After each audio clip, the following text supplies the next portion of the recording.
Dewan juri ini adalah mosi kebijakan, maka beban pembuktian dari pemerintah adalah A. Mengapa hal ini dapat dijustifikasi, dan B. Mengapa hal ini akan berimplikasi dan berdampak baik pada akhirnya. Kita masuk ke dalam definisi. Otomatisasi adalah penggunaan teknologi dalam pembuatan produk dengan menggantikan peran manusia dalam pembuatan produk tersebut.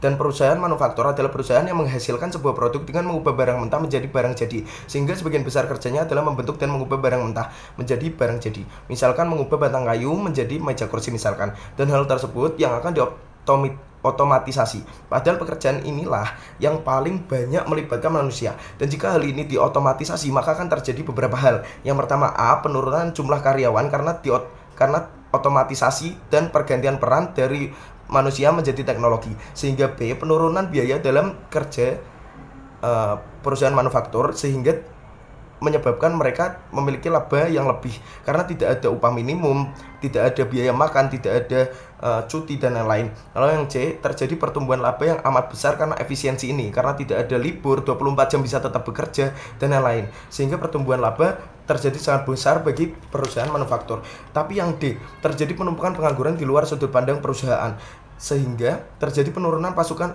pemasukan bagi negara akibat tidak adanya pajak penghasilan dan terjadinya kemiskinan, di mana pemerintah akhirnya harus bertanggung jawab atas kemiskinan dari otomatisasi ini. Kita masuk ke dalam status quo. A. Perusahaan dengan permintaan yang terbanyak salah satunya adalah perusahaan manufaktur pada saat ini, dan dalam kerjanya mereka memerlukan banyak pekerja untuk dapat mengolah bahan mentah menjadi bahan jadi, sehingga mereka menjadi penyedia lapangan pekerjaan yang terbesar salah satunya pada saat ini.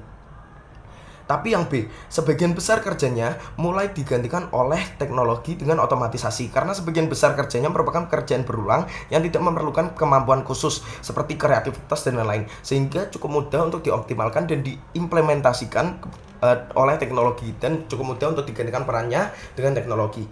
Maka dari itu masuk ke dalam argumen saya. Saya memiliki 3 argumen yang dengan alasan terstruktur. 1. Perusahaan manufaktur dengan otomatisasi akan merugikan negara karena ada beberapa pemasukan negara yang hilang, seperti A. Pajak penghasilan, dan B. Terjadinya penumpukan pengangguran. Pengangguran ini mengakibatkan sebuah kemiskinan, dan kemiskinan ini mengakibatkan sebuah guncangan ekonomi karena masyarakat tidak lagi dapat mencukupi kebutuhan hidupnya dan tidak lagi dapat melakukan perputaran ekonomi, dan akan bisa terjadi deflasi atau penurunan perputaran ekonomi yang menyebabkan terjadinya guncangan ekonomi dalam sebuah negara. Hal ini harus ditangani oleh pemerintah secepat-cepatnya, dan hal ini benar-benar merugikan pemerintah pada akhirnya. Lalu yang kedua, terjadinya penumpukan pengangguran yang akan membebani negara. Hal ini bisa terjadi karena otomatisasi tersebut menggantikan peran manusia pada akhirnya, sehingga terjadi penumpukan pengangguran. Hal ini mengharuskan pemerintah untuk melakukan beberapa hal, yaitu yang A.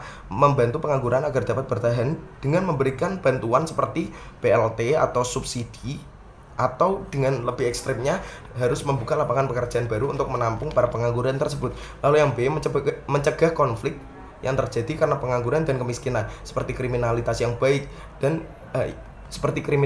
banyak dan juga perpecahan kelompok karena adanya ketimpangan sosial, dan hal ini benar-benar merugikan pemerintah pada akhirnya. Lalu yang ketiga, akan terjadi ketimpangan sosial di mana pemilik modal atau perusahaan manufaktur akan semakin kaya karena efisiensi dari otomatisasi yang mereka lakukan, karena mereka bisa tetap memproduksi barang dalam 24 jam dan tanpa ada cuti, tanpa ada libur dan sebagainya, karena telah digantikan oleh teknologi. Sedangkan pengangguran akan bertambah miskin karena mereka benar-benar tidak memiliki lapangan pekerjaan. Mereka tidak bisa mengubah skill, tidak dapat mengubah kemampuan atau peranannya yang dia bisa untuk menjadi pemasukan mereka dalam mencukupi kebutuhan hidup mereka. Maka dari sini harus ada sebuah sistem yang dapat ditetapkan oleh pemerintah dengan beberapa kriteria berikut. Yang A. Memberikan redistribusi dari perusahaan manufaktur kepada para masyarakat, terlebih lagi karena mereka menggantikan peranan masyarakat dengan otomatisasi. Pada dasarnya, redistribusi yang terjadi antara perusahaan manufaktur dengan masyarakat adalah redistribusi yang melalui pemberian gaji atau upah. Hal ini sebenarnya menjadi kunci dari stabilitas ekonomi, di mana keduanya akan dapat mencukupi kebutuhan. Tetapi karena adanya otomatisasi dan pergantian peran, akan terjadi banyak sekali PHK atau pemutusan hubungan kerja, dan hal ini akan menurunkan redistribusi dari perusahaan-perusahaan manufaktur dengan masyarakat karena tidak adanya upah lagi, karena sudah digantikan oleh teknologi. Dan akhirnya para perusahaan manufaktur itu harus tetap bisa menjaga redistribusi ini tetap berlangsung dengan sistem yang harus ditetapkan oleh pemerintah ini. Lalu yang B, menjaga kestabilan ekonomi negara agar pemerintah dapat memberikan solusi untuk dampak dari dari otomatisasi seperti subsidi dan pembangunan lapangan kerja baru. Karena adanya pengangguran dan pemutusan hubungan kerja yang sangat banyak karena otomatisasi tersebut.